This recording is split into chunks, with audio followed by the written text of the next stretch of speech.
¿Qué tienes que hacer si tienes una emergencia médica? ¿Cómo utilizar correctamente tu seguro de gastos médicos? En este capítulo del podcast te vamos a decir todo lo que sí tienes que hacer y todo lo que no tienes que hacer para que utilices tu seguro de la manera adecuada. Financieros, ¿cómo están? Somos Alfredo Alberto Cortés. Nos dedicamos a asesorar personas para que siempre tengan finanzas sanas. Recuerden seguirnos en nuestras redes sociales, en YouTube, en Facebook, Instagram. Déjenos comentarios y sus likes. Alberto, pues ayer me caí en la escalera y es real. Si me están viendo en YouTube, voy a acercarme. Está leve lo que me pasó, pero me abrí la ceja derecha. O sea, fue muy aparatoso porque cuando me volteé a ver al espejo, vi toda mi cara sangrada. Dije, ya valí, o sea, tengo que irme al hospital. Aparte era la medianoche. O sea, iba llegando de viaje y de repente nada más me tropecé en la escalera, fui a dar contra la puerta del baño que está enfrente y con el borde con el borde de la puerta me corté la ceja. O sea, fue en 2 segundos. 2 segundos bastaron para que mi cara estuviera ya como película de terror, tal cual. Y ahí uno se pregunta, ¿qué hago? O sea, realmente, ya después, afortunadamente, resultó que dejé de sangrar muy rápido porque era una herida pequeña. Ajá. Pero, ¿qué hubiera pasado si hubiera sido una herida más grande o si me hubiera cortado el ojo, por ejemplo? ¿Qué tienes que hacer? ¿A dónde tienes que ir? Qué buena pregunta, porque tienes razón. O sea, los accidentes suceden, pues de repente, ¿no? Por eso son accidentes, no los planeas. Y muchas veces pues nos asustamos y ya nos ha tocado que muchos de nuestros clientes, así como a ti, de repente, oye, ¿qué hago? O sea, ¿a quién le hablo? O sea, ¿qué necesito hacer? Porque lo primero que piensas, si vas al hospital, digo, tu situación no fue así, pero si vas al hospital, pues es el seguro, ¿no? ¿Qué hago con el seguro? ¿Cómo lo utilizo aquí en este momento? Entonces, yo creo, financieros, que lo primero que ustedes tienen que tener a la mano es el teléfono de la aseguradora y de su asesor o asesora, obviamente. Pero en mi caso, tal cual poniendo el ejemplo de ayer, medianoche, pues a lo mejor tu asesora, tu asesor, pues no te va a contestar, ¿no? O sea, está dormido o X. Pero el número de la aseguradora siempre va a ser 24 horas. No conozco una aseguradora que no tenga número 24 horas en emergencia. Ahora, tienes que saber cuál es tu número telefónico en caso de emergencia. Tienes que saber qué número de póliza tienes. Antes daban tarjetas. Antes de la pandemia se daban tarjetas como una tarjeta de crédito para pues tenerla en tu cartera. Pero después de la pandemia ya todo es digital. Entonces, ahorita las aseguradoras lo que hacen es que te dan una tarjetita digital que la tienes en una aplicación o la tienes en tu wallet, en tu celular, pero a lo mejor no todo el mundo lo usa, ¿no? Entonces, por lo menos ten en tu correo electrónico, en tu mail, pues tu póliza o tu tarjeta digital. Ahí van a venir tu número de póliza, van a venir los teléfonos, o sea, va a venir las cosas que tú necesitas saber para utilizar tu seguro en caso de una emergencia. Entonces, eso es antes de. O sea, tienes que estar siempre, pues de alguna manera preparado con esta información, porque así como a mí me pasó, pues nunca sabes cuándo te puede pasar, ¿no? Exactamente. Sí, o sea, tener todo a la mano y preparado, ¿no? Incluso guardado los contactos en tu teléfono. Como bien dices, a altas horas de la noche, pues aquí derivando situaciones como lo que te pasó a ti, que pues no pasa nada y te atiendes al otro día, o sea, un curita y listo. Y existe la otra situación que es más grave, ¿no? Que ya necesitas o irte al hospital Ujú. o una ambulancia incluso, ¿no? Y yo creo Sí, que eso también recuerdo, es importante. el año pasado tuvimos el desafortunado evento de uno de nuestros clientes que se accidentaron en la carretera de Guadalajara a Tepic. De hecho, fue un tráiler que llegó por detrás e invistió a varios coches en la caseta. Y pues desafortunadamente uno de esos coches iba a una familia que nosotros tenemos asegurados, ¿no? Y pues me acuerdo que era Semana Santa y creo que era en la madrugada, o sea, yo estaba despierto porque eran vacaciones y en eso me empezó a mensajear nuestro cliente pues le contesté, ¿no? Porque pues dije, nunca me escriben, o sea, no es como que me esté escribiendo por algo que, ay, es casual. O sea, fue una emergencia real. Y una de sus preguntas eran, ¿qué hago? ¿Me voy con utilizo el seguro de la autopista o me voy con ustedes? Entonces, afortunadamente, pues el seguro de la autopista fue como, digamos, ágil porque no era el único coche involucrado, entonces fue el que utilizaron en ese momento. Pero pues a lo mejor si no vas en una autopista, pues definitivamente o vas a utilizar el seguro del auto o vas a utilizar tu póliza de gastos médicos mayores. Entonces es por eso, nuevamente, que tienes que tener a la mano los datos. Como segundo punto, yo les diría que tienen que conocer de alguna manera qué tipo de hospitales cubre su póliza. O sea, creo que sí es importante que estén familiarizados. No sé tú qué opinas, Alberto. Sí, es importante saber qué hospitales debes de tener porque, por ejemplo, aquí en Guadalajara, la mayoría de los hospitales top, como los Puertas de Hierro, como Ángeles del Carmen, el San Javier, regularmente están en un nivel más alto al que es el nivel estándar, vamos a decirlo así, y no todo el mundo los tiene incluidos. En Ciudad de México, pues claramente, no sé, un Ángeles del Pedregal, el Star Médica, Observatorio, diferentes hospitales que probablemente no los tengas incluidos en tu póliza y si estás ahí, pues te tienes que trasladar, ¿no? Te tienes que trasladar a un hospital que sí esté incluido en tu póliza. Sí, considero muy importante que cuando tú contrates, tú tienes que saber qué tipo de gama de hospitales tienes. Si estás en un nivel en el que tienes todos los hospitales, pues ni te preocupes. Pero si tú elegiste una gama de hospitales media, por ejemplo, por reducir el costo de tu póliza, pues a lo mejor pues no te vayas a un ABC en Ciudad de México si te pasa algo. O no te vayas a un San Javier o no te vayas a un San José Tec de Monterrey en Monterrey. O sea, a lo mejor te vas a ir a un hospital un poco de más pequeño, pues porque si no te van a penalizar. Te van a penalizar en alguna manera al momento, ¿no? De utilizar tu seguro. Ahora, un tercer punto financieros que yo les diría es elige un médico de red si no tienes un médico de confianza. ¿Por qué? Porque nos acaba de pasar con una asegurada, una clienta en el mes pasado, en septiembre, que literal le dio dengue. Y una de sus preguntas fue, oye, ¿y quién me atiende? O sea, qué médico busco? Yo le pregunté, oye, ¿y no tienes tú un médico familiar o alguien que te recomienden, un internista? Entonces fue, pues mi médico familiar no atiende en privado, solamente en público. Entonces, pues él me dijo que con quien esté en el hospital.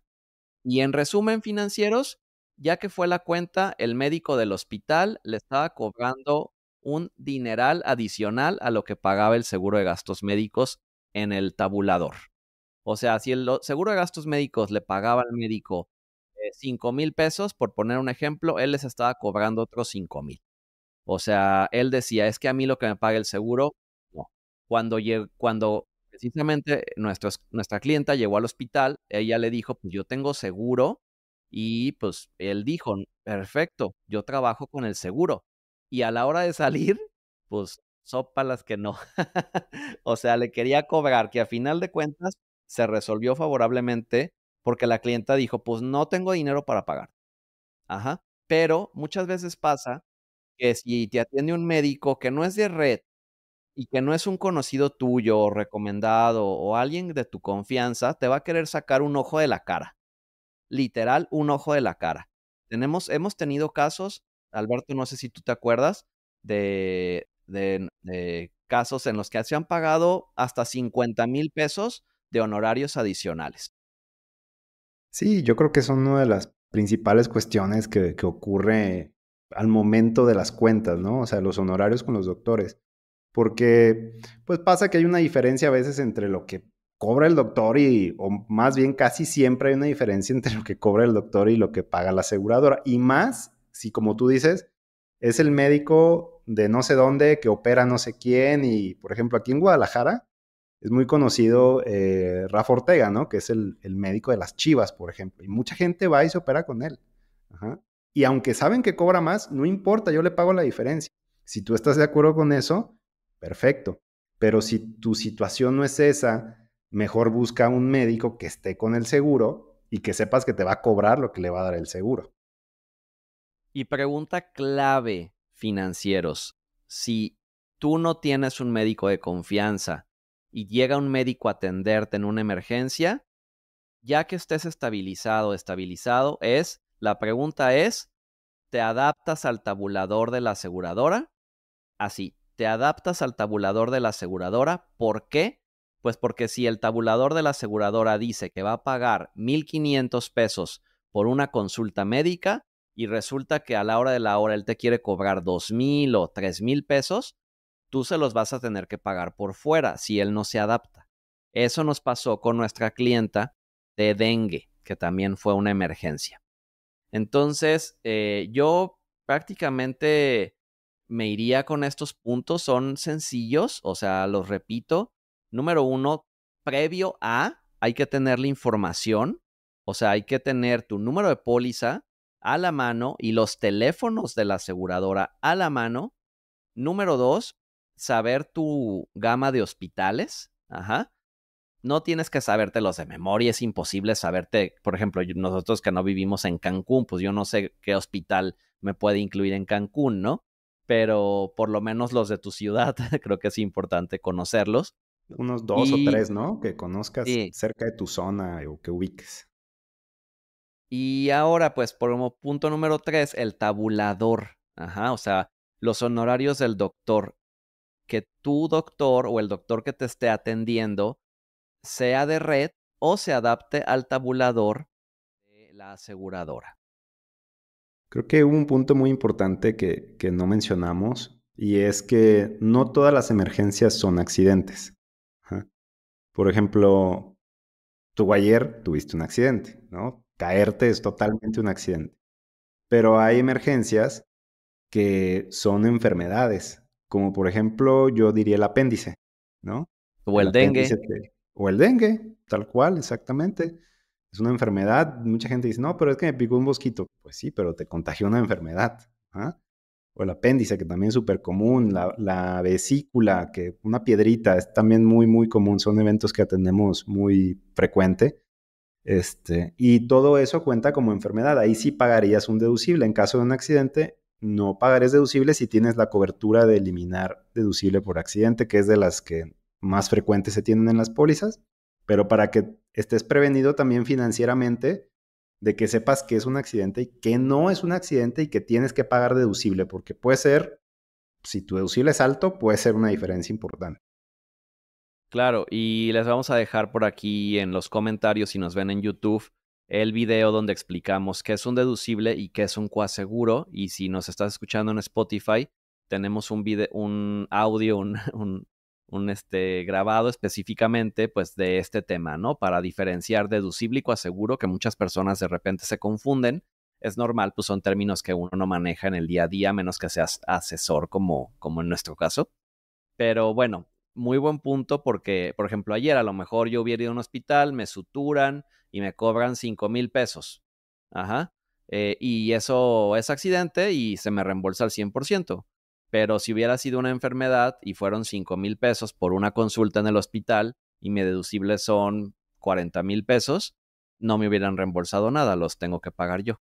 Exactamente. Sí, por eso, qué importante saber también que hay una diferencia. No por entrar por urgencias ya significa que no vas a pagar deducible. Exacto. Y bueno, el tema de la ambulancia también, como para finalizar, la mayoría de los seguros de gastos médicos incluyen ambulancia. Por ejemplo, nosotros manejamos una de las aseguradoras, nuestra principal, Seguros Monterrey. Ellos no tienen ningún costo en el tema de ambulancia. O sea, si tú pides una ambulancia porque es médicamente necesario, no te va a costar nada, incluyendo si es una ambulancia aérea. Eso es súper importante. O sea, estás en Tapalpa o en Valle de Bravo o en alguno de estos pueblos mágicos y te pasa algo y te tienen que trasladar en helicóptero a la Ciudad de México, a Guadalajara, donde estés, no te va a costar nada. La aseguradora lo va a autorizar. Tuvimos un caso de un cliente que su bebé nació en un ciudad pequeña, ¿no? No me acuerdo el nombre, aquí en Jalisco, y la trasladaron aquí a Guadalajara sin ningún costo. O sea, la ambulancia estuvo pagada e incluso a nuestra mamá la trasladaron de Michoacán para acá también sin ningún costo la ambulancia. Pero hay aseguradoras que sí vas a pagar un coaseguro o un porcentaje en el caso de utilizar la ambulancia. puede ser un 20% o 30%, yo creo a lo mucho, ¿no, Alberto? Sí, anda sobre 20-30%. Y es importante también avisar si vas a usar una aseguradora, perdón, una ambulancia que no es de la aseguradora, ¿no? También es importante eso. Regularmente las pides directo a la aseguradora. Y si no tienen ambulancia disponible por cualquier razón que haya, tú pides la tuya y hay que avisar, ¿vale? Entonces, importante financieros. Son, a lo mejor han de decir muchas cosas como, ¿y qué va a pasar si un día lo necesito? Tranquilos, que no cunde el pánico. Ayer me pasó y sí cunde el pánico. O sea, cuando algo te pasa, quieres correr al hospital. A ver, no cunde el pánico. A ver, realmente está tan aparatoso como parecía. Gracias a Dios, la realidad es que no. Tengo un micropor y curaciones ya, pero pues nada que requiriera algo más, afortunadamente. Entonces, financieros, tengan a la mano esta información, siempre estén muy al pendiente con su agente de seguros, con su asesor, con su equipo. Y bueno, es importante porque a la hora de, digamos, los guamazos, como dicen, es cuando también ahí es muy importante tener un buen o una buena asesora de seguros, porque es quien te va a guiar al momento de usar la póliza. Si necesitas más información, pues aquí estamos a tus órdenes. Muchas gracias, financieros. Nos vemos. Déjenos sus comentarios, denos like si les gustan y estaremos subiendo cada vez más episodios. Recuerden, uno por semana. Estaremos en Spotify y YouTube. Nos vemos. Gracias, financieros.